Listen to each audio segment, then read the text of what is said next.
Our featured BBB Wise Giving Alliance accredited charity seal holders for this episode are Kiwanis Children's Fund, Helping Hand for Relief and Development, and Good Vision USA. To find out more about these and other BBB Wise Giving Alliance accredited charity seal holders, go to give.org.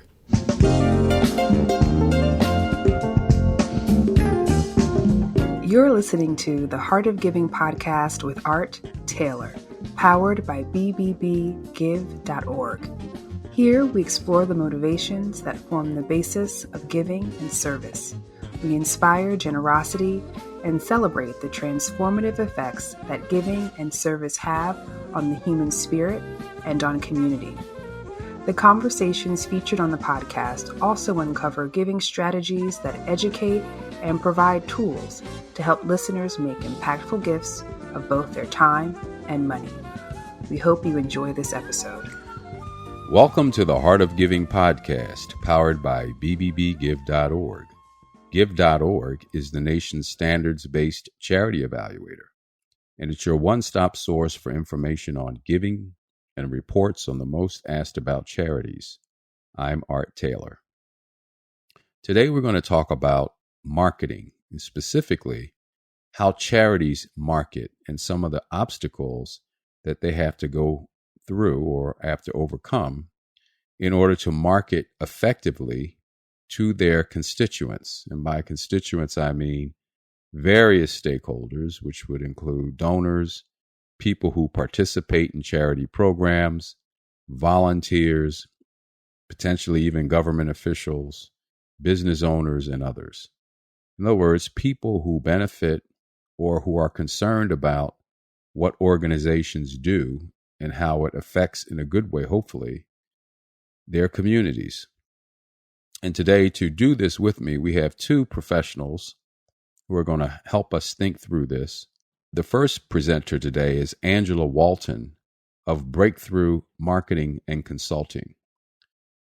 Angela is the founder and president of Breakthrough Marketing Consulting, a 16-year veteran of consumer and marketing, and Angela has a proven track record of developing strategy, building brands, and creating marketing communications for leading global and national consumer brands. You know, orchestrating a customer's journey through the marketing funnel, as we hear about, that is creating awareness, interest, decision, action, and ultimately loyalty, takes quite a bit of work. And so we're really grateful today to have Angela with us to take you through this journey. Angela, thank you for joining us on the Heart of Giving podcast. Let's get going. I just want to say thank you for inviting Breakthrough and myself to come and share with you today. We're excited to be here this afternoon. I'm going to start off just by talking that the role of any marketer is to create the right message and deliver it to the right audience at the right time, really using the most effective channels.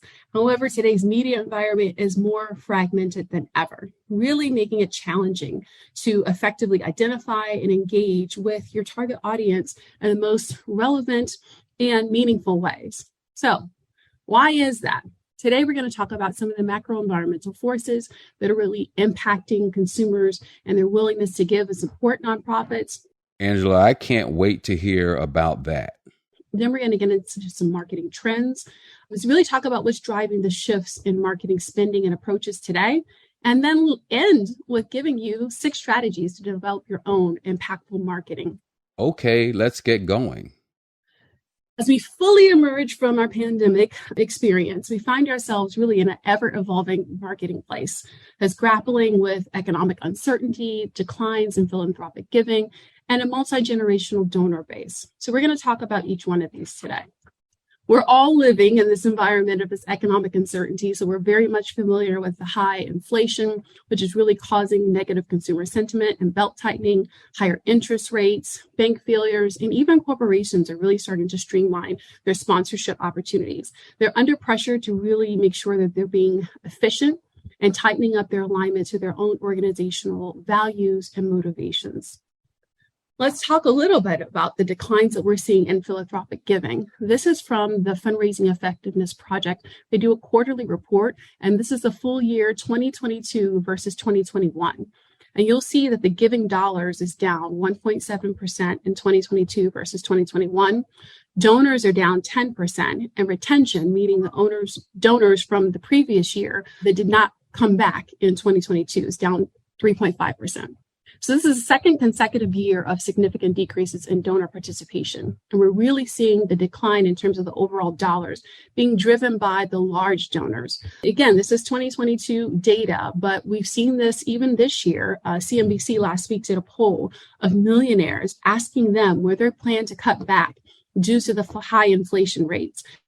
They said 16% of them said in charitable giving. So we can see that some of these trends from even last year are kind of coming forward into this year. And even the things that may have sparked the giving, like the pandemic or societal issues, are not really making people return to giving like they did in previous years. So tell us some of the good news. The good news is that we have a multi-generational donor base, and there is a historic wealth transfer that's happening right before our very eyes. So you have donors which are expected to transfer their wealth to Generation X and millennials by 2045, $84 trillion. And actually the impact to nonprofits is expected to be $12 trillion. But these younger donors have their own unique identity, with 76% of them saying that they want to have a philanthropic identity that is separate from their family or different from their parents. And this really just pinpoints that they have their own values, motivations, behaviors. For instance, younger audiences are much more likely to share causes that they believe in online and to contribute to crowdfunding campaigns. They're also much more zero-targeted in on concrete results. So they want to know your theory for change. They want to go on the on-site visits. They want to see the hard data as to why your program or your organization is effective. And this all leads into them feeling more comfortable to give when they have, that trust. And this is where, of course, Wise Giving Alliance can come in as well in just building that trust for them to make that decision for organizations. So it's been said that if you want to see the future of marketing, that it's more like looking through a kaleidoscope than a telescope, meaning that you have several diverse fragments versus one single perspective. That's really interesting. And that's because our marketing environment today includes traditional marketing, digital marketing, and emerging channels. So traditional marketing is everything that does not require, internet for advertising. So that's your TV, your radio, your print, your out of home, your even direct mail. And of course, we're now much more familiar with all the digital marketing tactics, such as websites, social media, email, blogs, apps, mobile, etc. And what's coming onto the scene more and more now are podcasts, augmented reality, and virtual reality. And I want to talk a little bit about virtual reality and how some nonprofits are using that. It's been very effective in awareness campaigns. So specifically, Alzheimer's organization in the UK developed a virtual reality app to really help give people an idea of an experience of what it's like to have dementia. And this really helped them gain awareness and compassion and understanding for their cause and their mission, and ultimately helped gain support. Fantastic. Traditional media is still very much relevant and alive. And even though we've lived in kind of this digital environment for the last decade, CMOs are now shifting from a digital first perspective to more of a hybrid and multi-channel strategy. And that's because although consumers are spending much of their waking hours online, they're also becoming numb to the conventional digital advertising that they're experiencing. So all the pop-ups and all the, the ads before the video that they want to see, they're just really tuning out from all this, and it's becoming a very cluttered environment. So you take the cluttered effect and you put on top of that the death of third-party cookies, and you really see marketers really go back to some of these tried and true tactics for reach. So we know that traditional media is traditionally more effective in gaining reach, attention, engagement. Angela, what about trust in these various mediums? It's also more trusted than social media advertising. And in terms of broadcast TV, there's nothing like that. It's the ideal platform for really delivering those emotional storytelling methods that really can draw your audience in. So we even see things of changing and shifting in this channel. Well, what's happening with traditional media, that is TV in particular? So traditional TV is now trending towards connected TV or streaming. And we see as viewers go that way, so do advertisers and organizations. So now organizations like Finecast can enable advertisers to really do precision targeting to viewer segments across on-demand as well as live stream TV. Also see companies like Netflix and Disney Plus offering ad-supported packages to those consumers who are no longer willing to pay a premium for those ad-free environments. And then you see a little bit of experiment with Walmart and Roku coming together to develop a partnership around leveraging TV streaming for e-commerce shopping opportunities. So a little bit of innovation in this segment. For digital marketing, the effectiveness is also evolving. And so nonprofits are definitely reevaluating platforms and content to really respond to this digital decentralization and the cluttered environment. So let's take Twitter, for instance, and we've all kind of seen the turmoil that's happened with that platform since Elon Musk has come aboard. Some people are taking a wait and see approach, while others are no longer leveraging this platform. And some people are just unwilling to pay the additional fees to get the checkmark badge. So how are audiences changing? For email marketing, it's all about, what are you getting audiences to do after they open the email? So how are you driving them through your marketing funnel? For search, again, we talked about this cookieless environment, and where Google was once dominant because they had so much data. Now you're seeing marketers explore other alternatives like Bing and just more cost-efficient opportunities. And even TikTok has, enhanced their video descriptions to 2,200 characters. So now making their platform much more robust and searchable. And that's really appealing to a younger demographic. One of the biggest shifts that you're seeing is that Facebook, which most nonprofits will say has been their staple in terms of they got the most users there, as well as they post the most content there. But when you ask them about the future for 2023 and beyond, they're really shifting towards Instagram and LinkedIn. And that's because Instagram is really growing with a younger audience, and it's actually growing in terms of engagement due to things like Reels and things of that nature. And nonprofits like LinkedIn as well. And that's due to their ability to really be able to target individuals based on their profession or based upon their professional network, and also have that one-on-one engagement with thought leaders directly. What new channels should we be paying attention to? Let's talk about these emerging channels.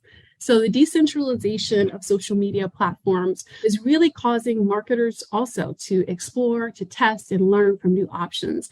There's a steady flow entrance into what was once tried and true.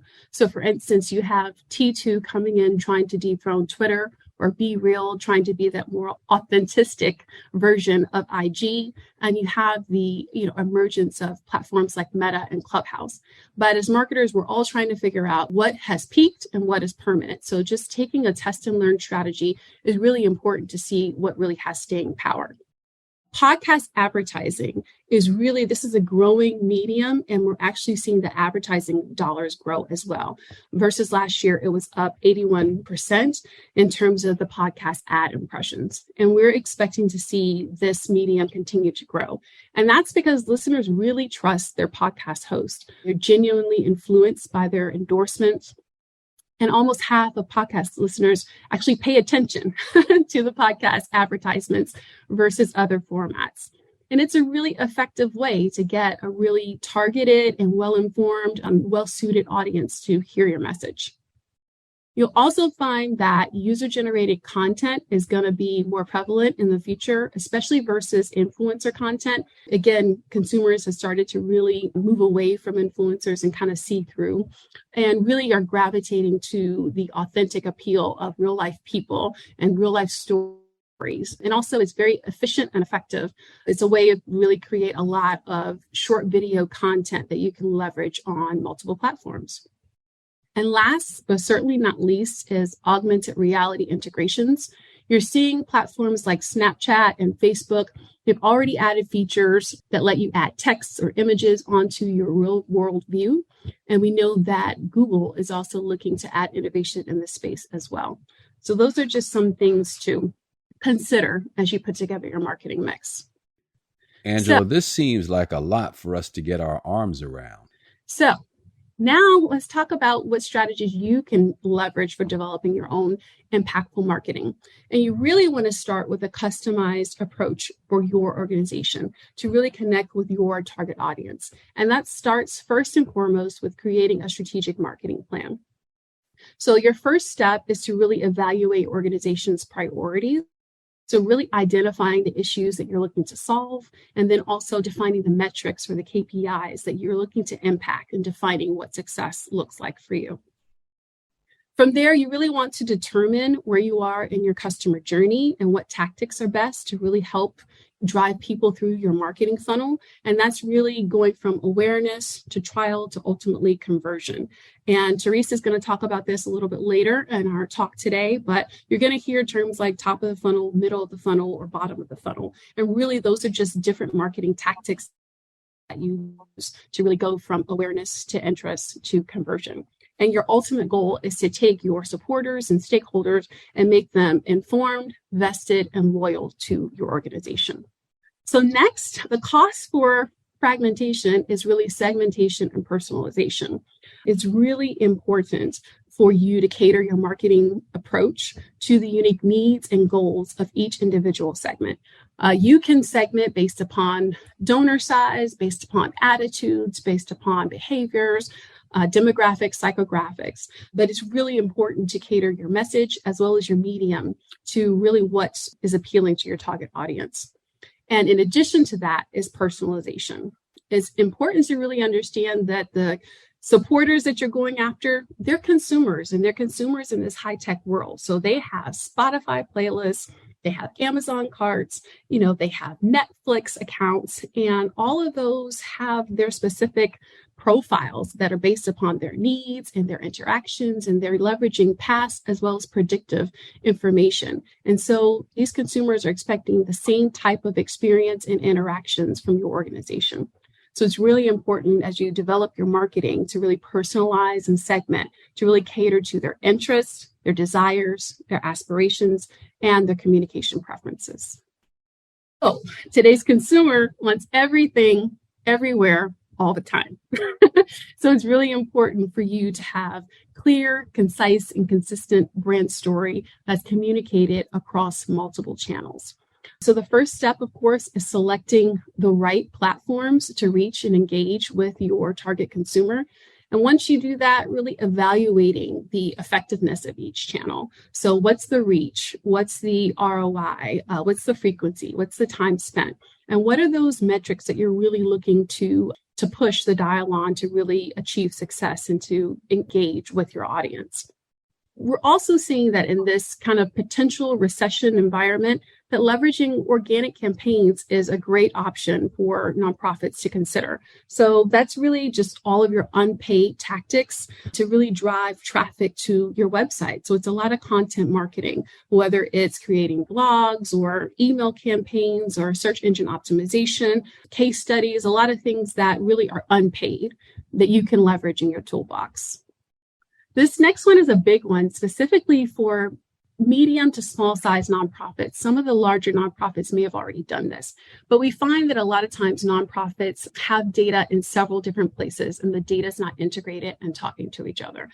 So Angela, can technology help? And so you really want to reinvest in technology that integrates all of your data for your organization, because without that, you're creating a major barrier to developing really more effective marketing communication. So you want, hopefully, a CRM platform that enables you to really segment by topics, donors, advocates, programs, etc. And that will help you have a much more robust marketing plan and strategy. Of course, once you've invested in technology, making sure that you're also in your talent to make sure that the staff is properly trained to use the software so that you all can just really make the best of it as an organization. And if you need tech support, just making sure that you have that available as well. How is video and its accessibility helping us tell stories? Storytelling and video content, just creating a compelling and emotional story around your nonprofit mission, programming, and social impact is critical. So sometimes for organizations, especially who've been around a while, it's important to periodically evaluate, has your mission changed? Has it evolved? Do you need to potentially reshape your brand story to effectively communicate where your organization is today? So that's a good thing to do from time to time. Also, in terms of video content, we know that most audiences are definitely much more receptive to short video content, and nonprofits are typically using this in more of a interview or one person or one subject format. Well, we like to encourage nonprofits to, leverage lots of different video formats. So whether it's behind the scenes videos, show and tell, how we would love to see more variety in terms of the video content that's being leveraged. And last, but certainly not least, is artificial intelligence and automation. So, Angela, yes, what are your thoughts about AI? AI is here to stay and definitely transforming marketing and sales as we know it, providing just greater efficiency in terms of reach, scalability, effectiveness. And it's doing that because this Gen AI technology really enables you to analyze large amounts of data and really identify new or additional segments that maybe you didn't know were there. It also enables you to optimize your marketing strategies by doing kind of A/B testing of various campaigns, page layouts, headlines, and even search engine optimization strategies, and definitely even creating personalized content or copywriting. So automation feature is also good for creating workflows that are standard and saving time for your organization. So you'll see when you put all of these 6 strategies together, it really can give you a more robust and integrated campaign, really cut through the clutter and effectively reach your target audience. So with that said, I just want to say thank you on behalf of Breakthrough Marketing Consulting. Our mission is to help nonprofits maximize their potential. So we're here to help you really bring your inspirations to life. So let us know. Angela, in this newer media landscape that we're seeing right now, this newer communications landscape with so many different channels, how are your clients faring? Yeah, I think that's really dependent upon the organization and how much you are adapting and leveraging technology, because this world and marketing and everything has become so much more influenced by technology. And so if you've taken the time to develop a distribution list, then that opens up many more channels to you. So most organizations, they start with their email, then their website, and then social media, and they're building upon that. And so those are the top 3 that organizations are leveraging. But from there, it really starts to get into, okay, well, now are your platforms working together? So for instance, your website, are you able to get leads from that and able to tell, how long people are staying on your site or how far they're drilling down and things of that nature, because you can then have better conversations, better messaging, better marketing to really tap in and kind of get them to go further in your organization. So making sure that you're able to communicate and kind of have that integrated data with your donors, with your emails. I think sometimes that's where some of the organizations are struggling because they haven't done that work and kind of adopted things like a Salesforce, for instance, that really allows you to have more robust campaigns and leverage data in a much more robust way. So if you can do that and just continue to build, it just really opens up many more platforms and options for you. So I want to talk about smaller organizations that have less resources. How do they take advantage of the marketing tools available to them to get the most out of their marketing? Would you say that there are technological tools that might be most valuable to them? Would you say that there are strategies that will yield the most results given their limited resources? We hear all the time that in our sector, large organizations can act like corporations. They just put their money in their marketing budgets. But the smaller organizations don't have that capability. But if you're a smaller organization and you're trying to do as much as you can with the resources you have programmatically, and now you're trying to market, it creates a real challenge. What are some of the tools and tips you would recommend to them so that they can get the most out of their marketing dollars? Sure. That's a great question. I think my biggest thing that I would tell marketers is just you have to start. I think the one thing that nonprofits do is sometimes you get a little paralyzed, say we don't have the money, so we can't do it. And so the biggest thing that you can do is just pick one thing and start. So whether it's, okay, we're going to blog. And that way you're creating content and that you can funnel into your email campaign, but you have to do something. A lot of times nonprofits will they won't have evergreen kind of campaigns or advertising. They'll just only come in for a fundraiser or for a program. And you have to really develop a relationship with your audience. So leveraging the channels that you have, again, that are unpaid, that organic content. So you have your own website, your own social media, those things you don't have to pay for. That's different than paid search or paid search engine ads and things of that nature.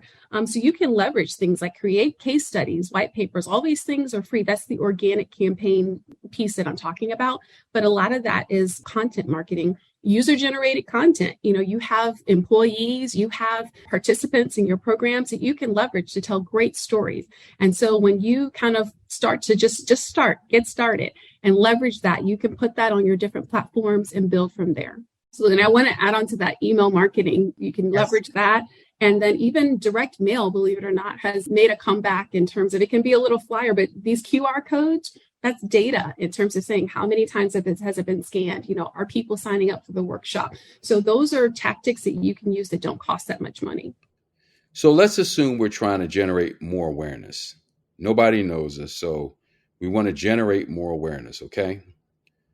So we can spend some money on taking out ads, for instance, in various social media channels to try to help with that.